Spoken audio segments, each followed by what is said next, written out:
আপনারা যারা অফিস সহকারী কাম কম্পিউটার মুদ্রাক্ষরিক বা অফিস সহকারী কাম কম্পিউটার অপারেটর পদে পরীক্ষা দেবেন তাদের জন্য আজকের এই ভিডিওতে থাকছে সাজেশন, প্রশ্ন প্ল্যান এবং বিগত সালের প্রশ্নের বিস্তারিত আলোচনা। আশা করি ভিডিওটি প্রথম থেকে শেষ অবধি দেখার চেষ্টা করবেন। আর অবশ্যই নিয়মিত আপডেট পেতে চ্যানেলটি সাবস্ক্রাইব করে রাখবেন। এখানে একটা কথা বলে রাখি যে স্বল্প সময়ে ভালো একটা প্রস্তুতি নিতে চাইলে অফিস সহকারী cum computer operator job review এই বইটি পিডিএফ আমাদের কাছ থেকে সংগ্রহ করে নিতে পারেন। পিডিএফ মূল্য মাত্র 40 টাকা। যারা নিতে চান তারা স্ক্রিনশট দিয়ে এই নাম্বারে হোয়াটসঅ্যাপের মাধ্যমে যোগাযোগ করে পিডিএফটি সংগ্রহ করে নিতে পারেন। আমরা আলোচনা করব প্রশ্ন ব্যাংক নিয়ে, মানে কি ধরনের প্রশ্ন আসে, কোন কোন টপিকস করলে আপনি 100% প্রশ্ন কমন পাবেন এবং লাস্টে গিয়ে প্রশ্নের সমাধান করব। তো চলুন দেরি না করে শুরু করি। আপনাদের সাধারণত 1.5 ঘন্টা সময় দেওয়া হবে। পূর্ণ মার্কস থাকবে 100 অথবা 90 মার্কের অথবা 100 মার্কের পরীক্ষা হবে। 1.5 ঘন্টা সময় দেওয়া থাকবে। তাহলে কিন্তু আপনাদের সময়ের মূল্য দিতে হবে প্রচুর পরিমাণে, কারণ 100 মার্কের পরীক্ষা হবে। আপনাকে অবশ্যই সময় নিয়ে, মানে স্বল্প সময়ে অধিক অ্যান্সার করতে হবে। এখন অনেকের ধারণা যে অফিস সহকারী কাম কম্পিউটার অপারেটর বা এই রিলেটেড যে পোস্টগুলো আছে, এই পোস্টে যদি পরীক্ষা হয় সেগুলো রিটেন মানেই রচনা, অনেক কিছু বড় বড় কিছু লিখতে হবে। আসলেই তা না।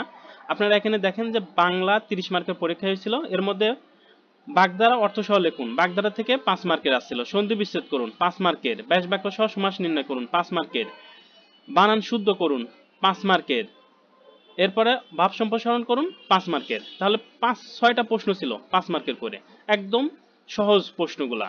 আপনারা এই টপিকসগুলো ধরে ধরে পড়েন, সর্বোচ্চ আপনাদের একদিন লাগবে একটা টপিক শেষ করতে। এরপরে ইংরেজি write the meaning and make sentence with the following item phrase. Item phrase থেকে প্রশ্ন এসেছিল, মানে আপনাদের আইটেম ফ্রেজ দেওয়া থাকবে, সেই আইটেম ফ্রেজের মিনিং লিখতে হবে এবং সেই শব্দ দ্বারা বাক্য তৈরি করতে হবে। এরপরে ছিল প্যারাগ্রাফ, প্যাট্রিজম, দেশপ্রেম নিয়ে একটা প্যারাগ্রাফ ছিল। ট্রান্সলেট ইনটু ইংলিশ, ইংরেজিতে ট্রান্সলেট মানে বাংলায় দেওয়া থাকবে, ইংরেজিতে বাক্য ট্রান্সলেশন করতে হবে। Fill in the gaps with appropriate preposition, fill in the gaps থাকবে, সেটা প্রিপোজিশন, এখানে প্রিপোজিশন ছিল, আপনাদের প্রিপোজিশন থাকতে পারে, আর্টিকেল থাকতে পারে, রাইট ফ্রম ভার্বও থাকতে পারে।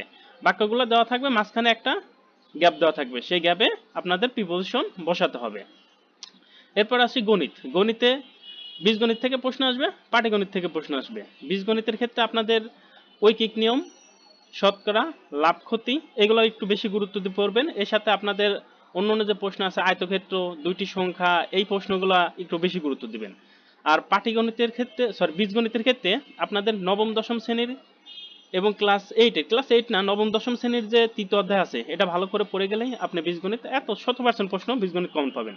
তবে পাটিগণিতের ক্ষেত্রে নবম দশম শ্রেণী এবং ক্লাস 8-এর দুইটা বই পড়তে হবে।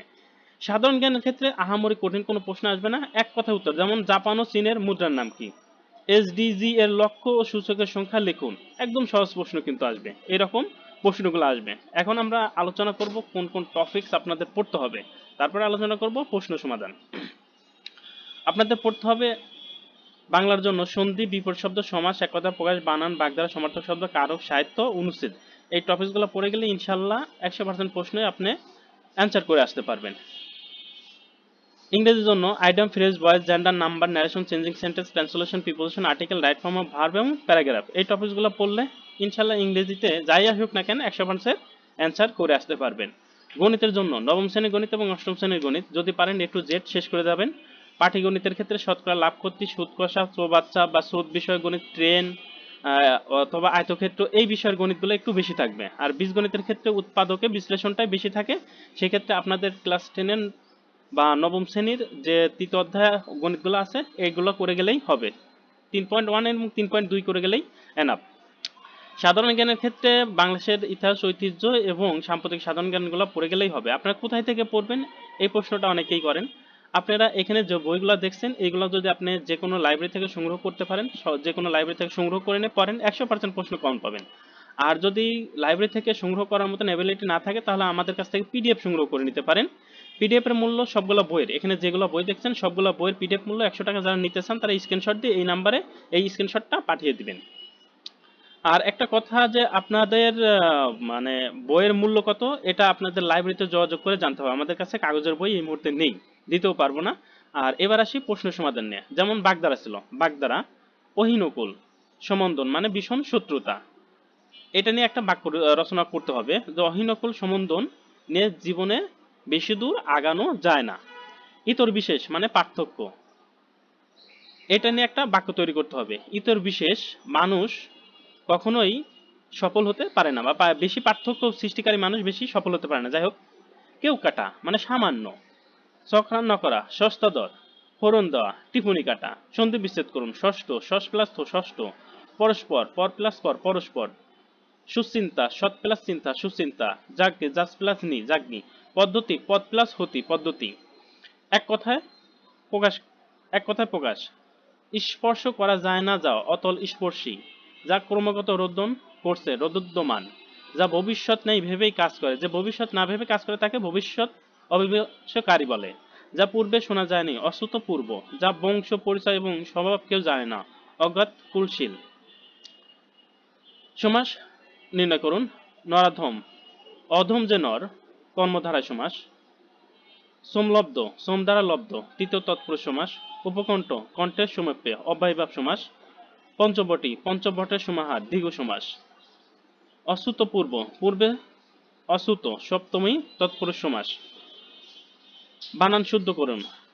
বানান শুদ্ধগুলো যেগুলো ছিল এখানে বানান শুদ্ধ করে বলা হয়েছে। সাধারণ জ্ঞানের প্রশ্নগুলো ছিল জাপান ও চীনের মুদ্রার নাম কি? জাপানের মুদ্রার নাম ইয়েন আর চীনের মুদ্রার নাম ওয়ান। এসডিজি এর লক্ষ্য সূচক সংখ্যা লিখুন। 17টি লক্ষ্য, 47টি সূচক। পায়ের আওয়াজ পাজ এবং আগুনের পরশমণি গ্রন্থের লেখককে? পায়ের আওয়াজ পাজ শামসুল হক আর আগুনের পরশমণি হুমায়ুন আহমেদ। রূপপুর পারমাণবিক বিদ্যুৎ কেন্দ্র কোথায় এবং কোন দেশে কারিগরি সহায়তা প্রকল্প বাস্তবায়ন হচ্ছে? এটা পাবনায় রূপপুর অবস্থিত এবং রাশিয়ার কারিগরি সহায়তা তৈরি হচ্ছে। আত্মজা ও একটি কবরের গাছ কোন জাতীয় রচনা? রচয়িতার নাম লিখুন। গল্পগ্রন্থ, এটা লেখক হাসান আজিজুল হক। মুক্তিযুদ্ধের দুইজন মহিলা বীর প্রতীকের নাম লিখুন। তারামন বিবি ও সেতারা বেগম। মায়ানমার ও সিঙ্গাপুরের রাজধানীর নাম লিখুন। মায়ানমারের রাজধানী নাইপিদো এবং সিঙ্গাপুরের রাজধানী সিঙ্গাপুর সিটি। পূর্ণরূপ লিখুন। পূর্ণরূপ আমরা সবাই পারবো, যেমন ROM, read only memory. BRAC, Bangladesh rural advance committee. UNESCO, UNESCO the United Nation educational scientific and cultural organisation. WWW world wide web. এরপরে সাধারণ জ্ঞানের ক্ষেত্রে গেল এবং গণিতের বিষয়টা আসি। আপনারা গণিতের ক্ষেত্রে কি করবেন? গণিতের অনেকেরই অনেক সমস্যা থাকে। গণিতের ক্ষেত্রে দেখা যায় যে অনেকেই শর্টকাট উত্তর করে আসেন। এক্ষেত্রে কিন্তু আপনাদের হবে না, আপনাদের পূর্ণাঙ্গ অ্যান্সার করতে হবে। গণিত যেভাবে আসবে আপনাদের সম্পূর্ণ গণিতটা করে দিয়ে আসতে হবে।